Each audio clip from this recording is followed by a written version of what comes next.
Bienvenidos a un nuevo capítulo de Dep Comunicación.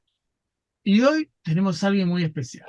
Alguien que tiene una larga trayectoria como escritor, como artista, como dramaturgo. Que bueno, nosotros somos así un poco insolentes y le golpeamos la puerta y él nos abrió y nos permitió entrar.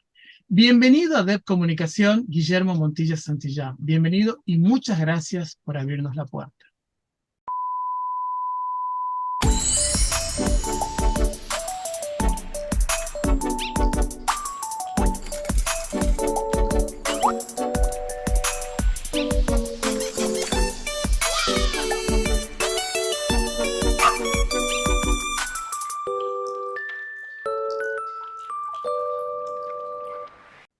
No, por favor, gracias por invitar. Bien, yo para... Espero que no se arrepientan. No, jamás, jamás, jamás. No que hay que arrepentirse, porque todo nos fortalece. Para empezar, yo tengo una pregunta que es un clásico en mi, digamos, en mi programa, que es la siguiente. ¿Quién es, o si Guillermo Montilla Santillán puede definir, quién es Guillermo Montilla Santillán hoy? ¿Quién cree que fue y quién cree que será?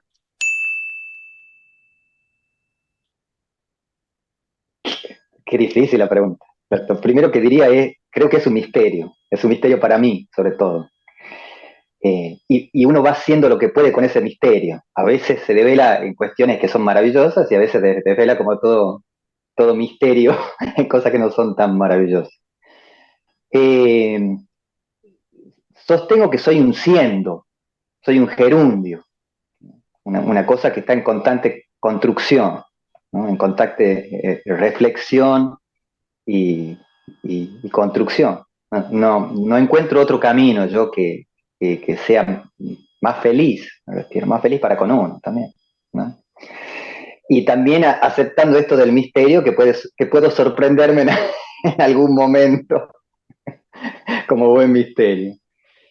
Me cuesta definirme, me cuesta mucho definir. Creo que es muy difícil definir al ser humano, de todos modos, ¿no? No es una cuestión particular mía, sino que creo que es una cuestión bien compleja en la historia de la humanidad, develarnos a nosotros, ¿no? Entendernos a nosotros, qué somos, hacia dónde vamos a veces es más fácil, pero cómo somos, por qué somos lo que somos, por qué hacemos lo que hacemos. Eh, lo dejo como los grandes misterios, que en todo caso lo voy llevando en el camino y voy viendo qué hago con eso. Bien, vamos un poco me gustaría que nos sumerjamos un poco en la memoria, ¿no? ¿En qué momento crucial de tu vida vos te diste cuenta que la dramaturgia o la literatura era el lenguaje que habías elegido para expresarte o el que vos sentías que era tu lenguaje?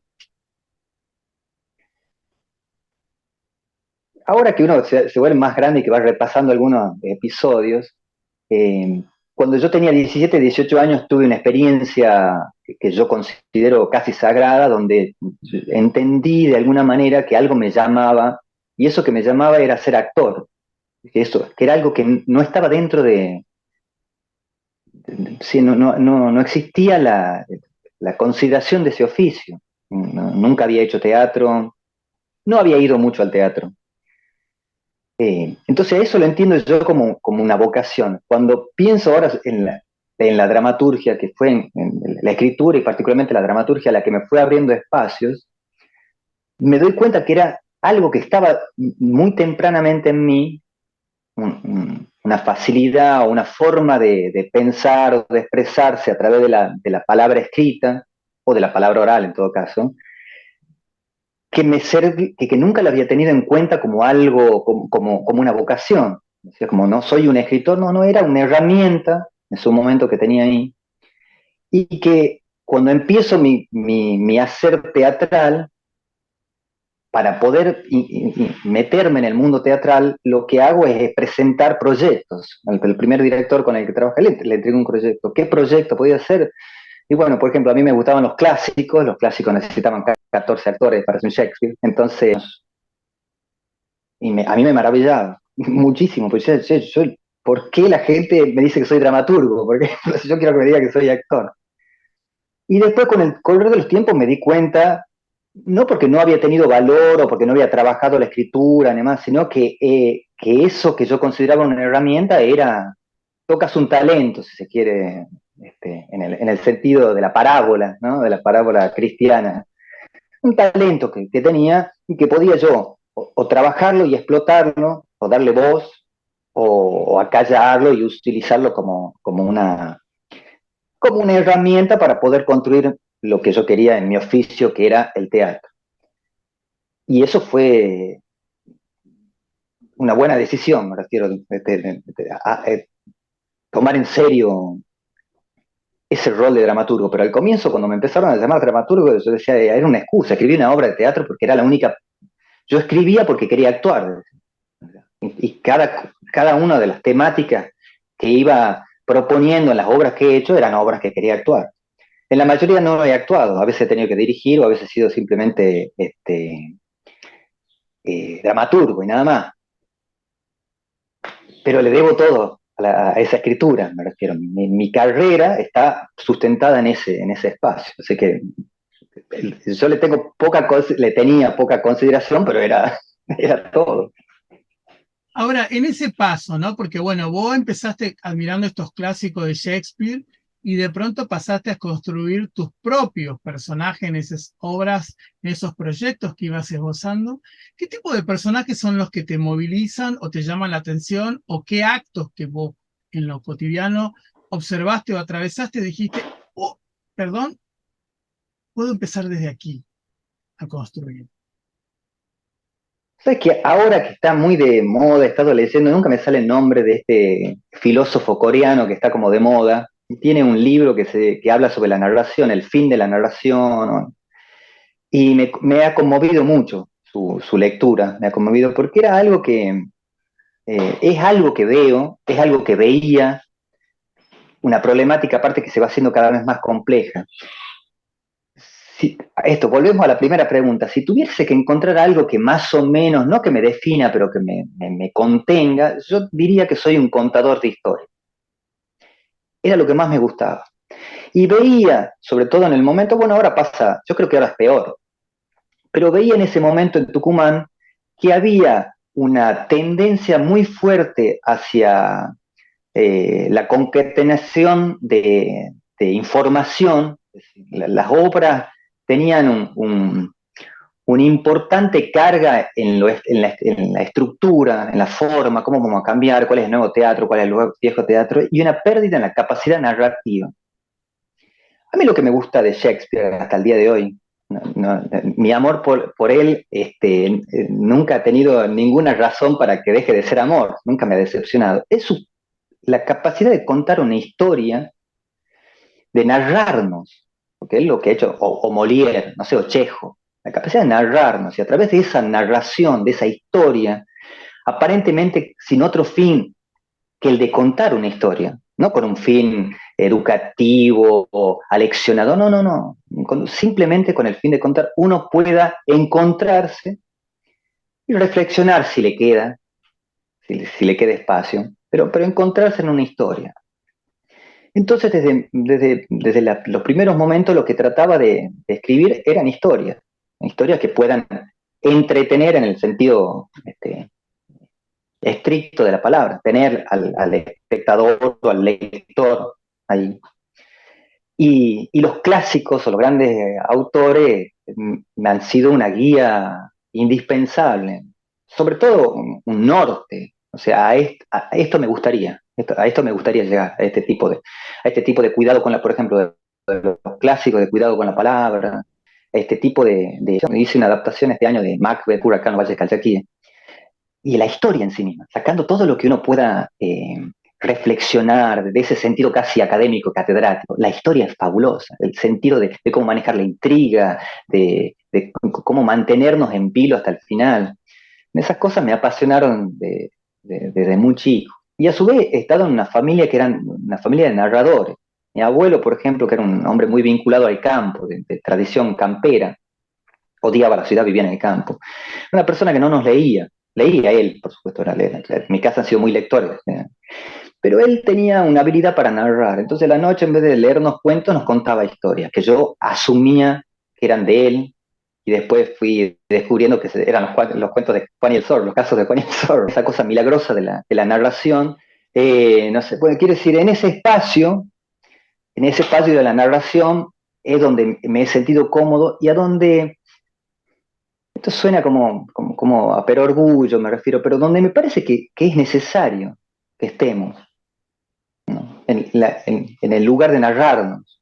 Vos sabés que cuando vos hablás esto y contás esto de tu abuelo, a mí, digamos, me, me parece esencial lo que decís, porque es darle lugar justamente a quien narra, ¿no? Que si no existiera esa magia y ese arte al hacerlo, no tendría quizá el sentido que tiene cuando uno lo escucha. Y cuando uno escucha a ese narrador cómo reinterpreta la historia y todo lo que le pone, se da cuenta que es una suerte de transposición, ¿no? Por ahí, por decirlo de alguna manera, que va construyendo el relato desde otro lugar y lo vuelve mágico. Por eso es tan importante lo que estás diciendo, porque es el papel, como decía mi abuelo, de los decidores, los que cuentan. El ritual de contar historias alrededor del fuego, un ritual que lo he vivido, por suerte, agradezco. Sí, yo también, porque también te vengo del campo. O sea, a donde paisanos, por ejemplo, en el medio del campo, que mucho mejor que cualquier película de terror, me refiero, porque inclusive actuaba sobre nuestra propia imaginación para crear esa imaginación. He tenido la oportunidad de conocer narradores fantásticos que quizá eran pialadores o eran personas que trabajaban con el ganado, pero la capacidad de cómo llevarte a esa historia del aparecido, ¿no? Había un ahorcado en el campo a donde iba yo, había la leyenda de un ahorcado. Y cómo iba trabajando es otra cosa, otra forma de información. Lo que hace actualmente la formación, no hay narración, no hay periodo. Porque la narración oculta, la narración falta, le faltan cosas, omite, tiene secretos, tiene misterios, tiene incongruencias, tiene una serie de cosas que hacen justamente que sea una narración. Si yo le pido ahora a la inteligencia artificial que me cuente algo, lo que hace es poner información redactada, pero no está narrando. No está narrando. Entonces me, y es lo que más me gusta, esto, volvemos al misterio. La narración tiene misterio, tiene cosas que no se saben, tiene fallas, ¿no? En algunos estudios sobre Shakespeare dicen en un momento sobre Hamlet que tiene algunas faltas, ¿no? Dentro de la lógica. Hay una escena en que están caminando y que está de tarde y que de repente después está de noche, decían. ¿No? Yo lo primero que decía es que tal vez van caminando y se va haciendo de la tarde hacia la noche. Ya le quita la magia a la propia historia. La propia, las antiguas tradiciones que tenemos, no sé, la Biblia, el Corán, como viejas historias narrativas, están llenas de omisiones, ¿no? Están llenas y siguen siendo fabulosas, siguen diciendo cosas, siguen despertando, inclusive en el mismo misterio, ¿no? En lo mismo que falta, genera ya en sí mismo toda un estado mental, diría, ¿no? Que produce ese vacío que le falta y que uno a veces tiene que completarlo. Y creo que ahora es indispensable, porque me parece una gran pérdida de la narración, una gran pérdida, se ha perdido el oficio de narrar. Lo veo, tal vez una impresión mía, pero yo veo a veces, no sé, Netflix, bueno, en las plataformas, la enorme cantidad de producciones que se hacen. Digo, me enojo, pero ¿por qué? Porque se ha perdido la capacidad. De vez en cuando aparecen algunas cosas que son muy bien hechas, pero en general, me refiero como pulso general, hay una pérdida de la capacidad narrativa, una búsqueda del efecto. Me quedo con una. A mí me gusta mucho el género de terror, tanto en la literatura como en el cine. Hace mucho tiempo que no veo una película de terror que me dé miedo. Entonces digo, ¿por qué? Porque la capacidad narrativa está perdida. Entonces se busca una serie de hechos a donde el efecto es lo que me va a hacer asustar, el efecto de la música, el efecto del sonido, el efecto. Pero se ha perdido la capacidad de la historia que en realidad se metía dentro de mi cabeza. No es lo que me mostró de tu cabeza. Yo te quería preguntar si en todo lo que estás planteando de narrar, de contar, ¿no? Y vos te replanteás esto a la hora, en este momento, de que todos estos planteos atraviesan en este momento tu proceso creativo y en el momento que estás escribiendo, si estás escribiendo nuevo, estas cosas te replantean la mirada. Por supuesto, por supuesto.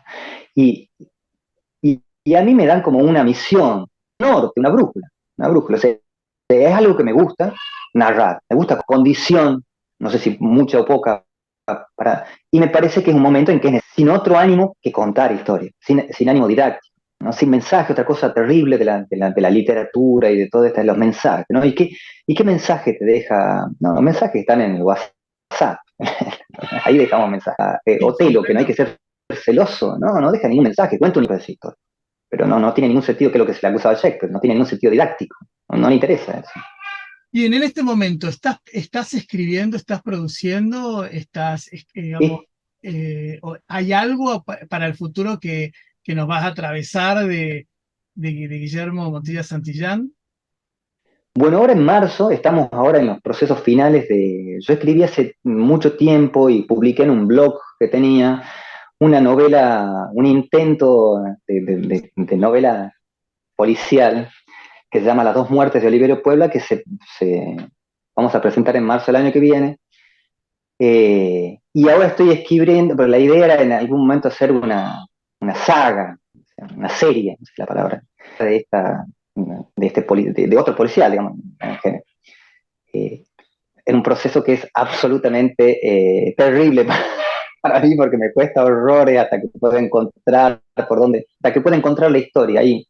Úrsula K. Le Guin, que es una autora que admiro mucho, decía algo que a mí me parece interesantísimo, por lo menos en mi producción literaria. Ella decía, cuando uno encuentra la historia, tiene que callarse y ser casi un copista, una persona que interfiere lo mínimo posible, que se nos escuche lo menos posible.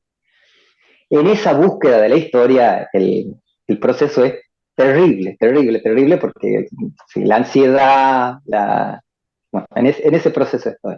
Pero a su vez es un proceso hermoso porque tengo que releer clásicos, qué sé yo, policiales que había leído cuando era adolescente. Así que estoy en eso. Bien, la verdad que me maravilla que estemos así a próximo de un estreno tuyo, porque desde Dev Comunicación nos comprometemos que vamos a tratar de estar presente, porque la verdad que considero que es un lujo, no en vano te considero quizás uno de los dramaturgos más importantes que tiene Argentina. Y ahora encima te fuiste a vivir a la montaña, ¿no? Me Digamos fui a vivir a... que me parece un lugar mágico Tafí del Valle para vivir, así que yo la verdad que nos comprometemos para eso y para mucho más. Me ha pasado algo que pasa mucho. He tenido que, en el teatro, a veces he tenido la circunta eventualidad, me ha exigido que sea yo el director y al mismo tiempo el dramaturgo de una producción. Cosa que he visto. Y yo celebro un costado indudablemente psicótico que tengo, donde realmente puedo separarme de uno y del otro. Es decir, cuando escribo dramaturgia, por ejemplo, a veces pongo alguna situación, alguna descripción mínima y digo, ¿y esto cómo se hace? Y me respondo que se arregle el director. Y cuando voy a dirigir un texto mío que me ha tocado varias veces, lo que hago realmente es olvidarme del texto, ¿no? Yo no lo tengo, lo tienen los actores, ¿no? Entonces, justamente para poder mirarlo desde otro lugar, para no repetirme, para no ser un director que está queriendo hacer lo mismo que el dramaturgo, no. Entonces no sé mis textos, me los olvido rápidamente. Sé de Shakespeare, sé de Molière, pero no sé de los míos. Oye, yo te quiero agradecer profundamente este encuentro. Nosotros hacía mucho que no hablábamos. Yo te estaba rastreando y te reencontré y bueno, la verdad que fue una maravilla que me atendieras, que me respondieras y considero que esta entrevista es un lujo, pero es el principio de muchas que vamos a intentar tener con vos. Como diríamos, en el campo vamos a tratar de sacarte el jugo porque sabemos que sos un tipo, que sos un genio de verdad y que sobre todo quizás el don más grande que tenés aparte de tu genialidad es tu humildad, ¿no? Yo te quiero agradecer que nos hayas abierto las puertas para esta entrevista en Dep Comunicación en este canal de YouTube, tenerte es un lujo, es un registro que queda. Y bueno, Yo desde acá, desde la Ciudad de la Furia, te quiero agradecer profundamente, de verdad, tu generosidad. No, por favor. Y quiero decir algo que me parece que es importante. Yo quiero agradecerte a vos porque en tiempos como los que corren, lo que vos estás haciendo es indispensable. Es indispensable. En los tiempos oscuros que vive la patria, estos lugares, estos salvos, ¿no? En un mundo totalmente copado por la masividad, estos espacios son los únicos espacios de resistencia que nos quedan. Indispensable hacer esto, porque realmente que yo soy un agradecido de tu plan, de todo lo que estás haciendo. Bueno, muchísimas gracias y un abrazo enorme desde DEP Comunicación. Si te gustó, te pido que le des un like y que actives la campana para que te lleguen todas las notificaciones de todos los videos nuevos. Te pido también que compartas y que nos escribas tus comentarios. Participa de nuestros espacios en las redes sociales como Facebook e Instagram. Te invito también a que nos sigas en nuestro podcast con contenidos exclusivos todas las semanas. Todos los links están disponibles en la descripción de este video. Muchas gracias por estar y ser parte.